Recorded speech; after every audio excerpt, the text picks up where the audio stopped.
علی المرتضیٰ رضی اللہ تعالیٰ عنہ شہید ہوئے تو حضرت حسن بھی موجود ہے اور حضرت حسین بھی موجود ہے.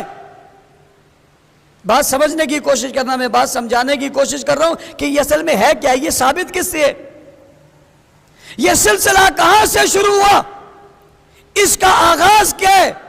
آج جس کی وجہ سے پورے ملک میں انتشار ہے، ہر گلی میں لڑائی ہے، کوئی کہتا ہے سبیل لگاؤ، کوئی کہتا ہے نہ لگاؤ، کوئی کہتا ہے لوہا کہو، کوئی کہتا ہے نہ کہو، کوئی کہتا ہے فلاں جگہ سے نکلو، کوئی کہتا ہے فلاں جگہ سے نکلو.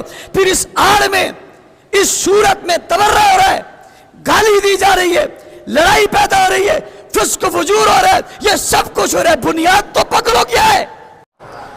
محرم کے دنوں میں پوری دنیا میں شیعہ قوم ایک احتجاج کرتی ہے.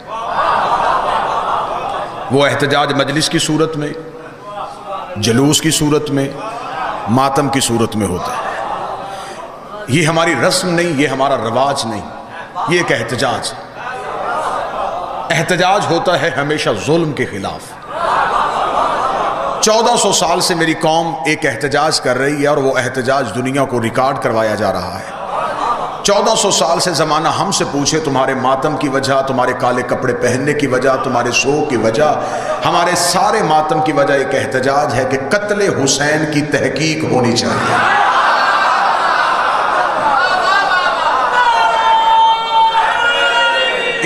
حسین نے تو انکار کیا، تم نے انکار کرنے والا حسین دکھایا. بیعت کرنے والے مسلمان کون تھے؟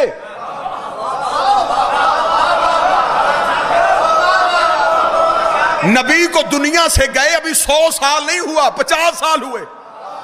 وہ صحابی زندہ تھے جنہوں نے نبی کو اپنی آنکھوں سے دیکھا تھا.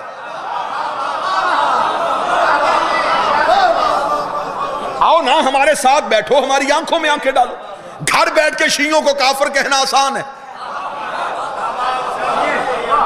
قتل شیعوں نے کیا، اب معافی مانگتے ہیں ماتم کر کے.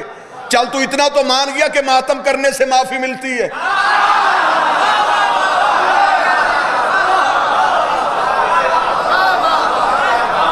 شیعوں نے قتل کیا ہے، اگر قاتل شیعہ ہے تو میں شجرہ کھولنے لگا ہوں.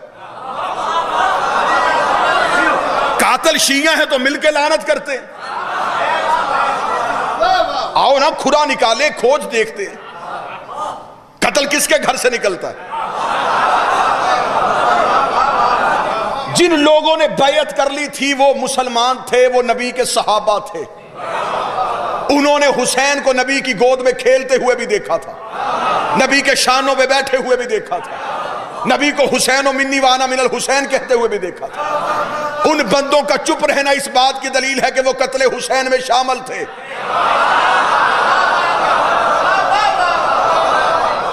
یزید صرف آلہ کار تھا، سازش کہیں اور تھی. بہت مشکل ہوتے ہیں ایسے موضوعات منبر سے پڑھنے. خطیب کو خبر ہوتی ہے کہ شاید داد، تحسین اور نعرے نہ ہوں، لیکن میں پھر بھی امام زمان کی عدالت میں، شہزادی کی عدالت میں آپ کو امام حسین کا مقدمہ سنا رہا ہوں.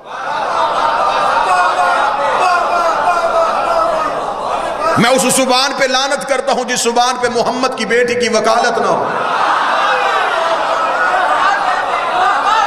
مر جانا ہے، کٹ جانا ہے. سانس اسی سے پیار ہے جس میں نبی کی بیٹی کی وکالت. 6 ماہ کی جیل کاٹی، متعدد کیسز دیکھے، لیکن حق زہرا کو نہیں چھوڑا. مر سکتے ہیں، بطول کے دشمن کی عزت نہیں کر سکتے. آج جو بندے کہتے ہیں شیعہ تھوڑے ہیں، حسین نے ثابت کیا، حسین نے کہا مسلمان تو صرف یہ ہیں. آؤ نا ہم سے عزت کس کی کروانا چاہتے ہو، ہم کرنے کے لیے تیار ہیں، لیکن اسے عزت کے قابل بناؤ.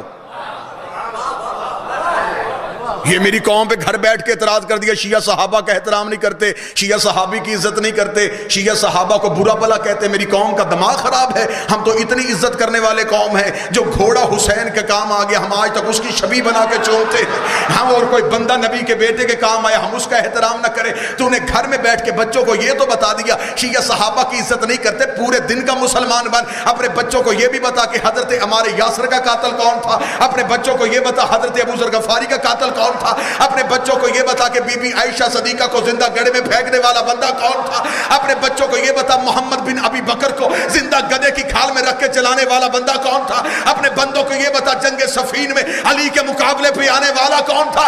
ہم غریب سے ہم سے نہیں ہوتا، قاتل بھی رضی اللہ، مقتول بھی رضی اللہ،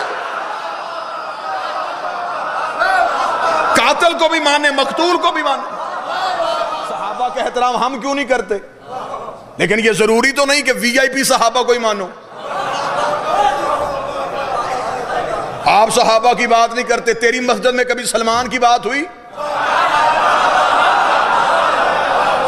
تیرے مولوی نے کبھی حضرت ابو ذر پڑھا؟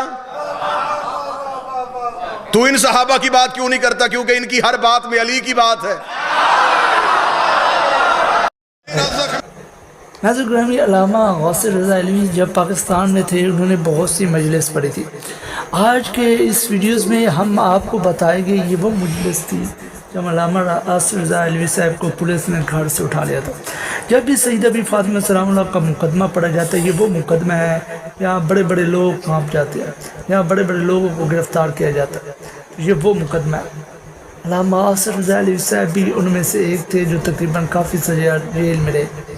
علامہ ناصر کے ہوتے ہوئے بھی جیل میں رہے، کیونکہ علامہ غوث رضا علوی صاحب کا مقصد وہی تھا جو علامہ ناصر عباس کا تھا، بی بی سیدہ فاطمہ سلام اللہ کے حق کے لیے ہمیشہ بات کرنا۔ تو اس نے اسی مقصد کے لیے اپنی جان پہ نچھاور کر کے ملک تو چھوڑ دیا، لیکن نہیں چھوڑی تو بی بی فاطمہ سلام اللہ کا مقدمہ نہیں چھوڑا۔ تاریخ آج بھی گواہ ہیں، جو حق کی بات کرتے ہیں وہ ہمیشہ دلوں میں قائم رہتے ہیں۔